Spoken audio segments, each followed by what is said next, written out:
चलिए, ये क्वेश्चन क्या कह रहा है आपका, एक डिटर्मिनेंट दिया गया है, इसका वैल्यू हमको 0 प्रूफ करना है, where alpha beta and gamma are in AP. जैसे पिछले क्वेश्चन में था कि omega cubic root of unity था, यहाँ के क्वेश्चंस में आपको दे दिया गया अल्फा बीटा गामा जो है एपी में, तो इसका कहीं ना कहीं यूज होगा। तो क्या यूज होगा, पहले वो रिजल्ट यहाँ से निकाल लेते हैं। अगर alpha comma beta comma gamma आपका एपी में है, इसका मतलब इनका कॉमन डिफरेंस क्या होता है, सेम होता है। और यहाँ से रिजल्ट निकल के आपका आता है कि 2 beta equal to alpha plus gamma, 2 beta equal to alpha plus gamma. इस रिजल्ट का यहाँ पे हम लोग इस्तेमाल करने वाले हैं, 2 beta equal to alpha plus gamma का यूज करेंगे। तो ऑपरेशन एक करते हैं, R1 के जगह पे R1 plus R2 plus R3 एक ऑपरेशन करते हैं हम लोग, और ऑपरेशन करके देखते हैं क्या आता है आपका रिजल्ट। इन सबको ऐड कीजिए, 3x और यहाँ 6 हो जाएगा, यहाँ पर 3x और यहाँ क्या हो जाएगा, 9 हो जाएगा, यहाँ पर 3x और यहाँ पर क्या हो जाएगा,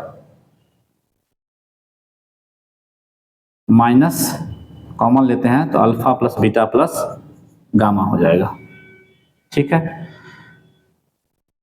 क्लियर है। यहाँ पर यहाँ क्या हो जाएगा, x माइनस 2 x माइनस 3 और यहाँ पर हो जाएगा आपका x माइनस बीटा। यहाँ क्या हो जाएगा, x माइनस 1 x माइनस 2 और x माइनस गामा। ठीक है, क्लियर है।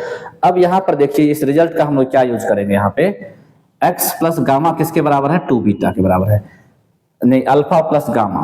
तो अल्फा प्लस गामा यहाँ पर हम लोग 2 बीटा लिखेंगे, अल्फा प्लस गामा के जगह पर 2 बीटा लिखेंगे, और 2 बीटा और ये बीटा क्या हो जाएगा, 3 बीटा हो जाएगा। ठीक है, तो 3x माइनस 3 बीटा हो जाएगा। क्लियर है। चलिए इसका यूज करने वाले हैं यहाँ पे हम लोग, यहाँ देखिए यहाँ पर करना है आप लोग को,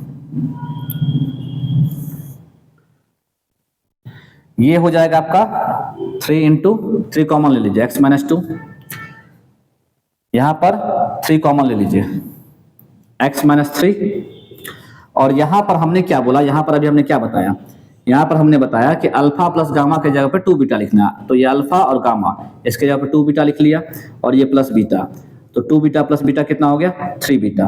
तो यहाँ पर क्या हो गया, टोटल 3x माइनस 3 बीटा हो गया। यहाँ से 3 कॉमन ले लेंगे तो यहाँ भी क्या बचेगा, x माइनस बीटा बचेगा। तो यहाँ से भी 3 कॉमन ले लीजिए, क्या हुआ आपका x माइनस बीटा। क्लियर है। अब इन दोनों को एज इट इज लिख लीजिए, x minus 2 x minus 3 x minus beta, ये x minus 1 x minus 2 x minus gamma, x minus 1 x minus 2 और x माइनस गामा हो गया।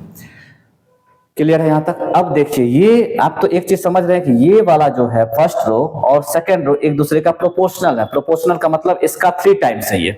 अगर ये चीज समझ में आ रहा है कि इसका प्रोपोर्शनल है तो चलो सही बात है, यहाँ से आप वैल्यू ऑफ 0 बना दीजिएगा। लेकिन अगर नहीं समझ में आ रहा है तो फर्स्ट रो के हर एक एलिमेंट्स में से आप 3 कॉमन निकाल लीजिए। तो जब 3 कॉमन निकाल लीजिएगा तो आपको क्या बचेगा, यहाँ x माइनस 2 बचेगा, x माइनस 3 यहाँ रहेगा, और यहाँ पर x माइनस बीटा रहेगा। सेकेंड वाला का क्या है आपका, x माइनस 2 है, x माइनस 3 है, x माइनस बीटा है। थर्ड वाला क्या है आपका, x minus 1 x minus 2 x minus gamma, x minus 1 x minus 2 x minus gamma. अब देखिए यहाँ पर रो 1 और रो 2 आपका सेम है, जो रो 1 का एलिमेंट्स है वही आपका रो 2 का एलिमेंट्स है। देखिए x minus 2 x minus 3 x minus beta, x minus 2 x minus 3 x minus beta. तो कोई भी डिटर्मिनेंट का अगर 2 रो या 2 कॉलम सेम रहे तो उसका वैल्यू क्या होता है, 0 होता है। तो 3 इंटू 0 इक्वल टू 0 प्रूफ हो गया ये आपका। तो यहाँ पर एपी इसमें आपको इन्वॉल्व किया था। एपी का क्या इन्वॉल्वमेंट हुआ था, यही कि अल्फा बीटा गामा अगर आपका एपी में है तो वहां पे कॉमन डिफरेंस निकालेंगे, तो कॉमन डिफरेंस इसमें से घटा के निकालते हैं एक दूसरे को। तो यहाँ से हमने क्या किया, माइनस बीटा को इधर भेज दिया तो प्लस बीटा, बीटा 2 बीटा हो गया, और ये अल्फा को उधर भेज दिया। ये रिजल्ट का हमने यहाँ इस्तेमाल किया है। देखिए यहाँ पे इस रिजल्ट का जैसे इस्तेमाल किया उसके बाद 3 कॉमन आ गया, 3 बाहर निकलती है और ये प्रोपोर्शनल हो गया, इसका वैल्यू क्या हो गया, 0 हो गया। क्लियर है ये क्वेश्चन आपका।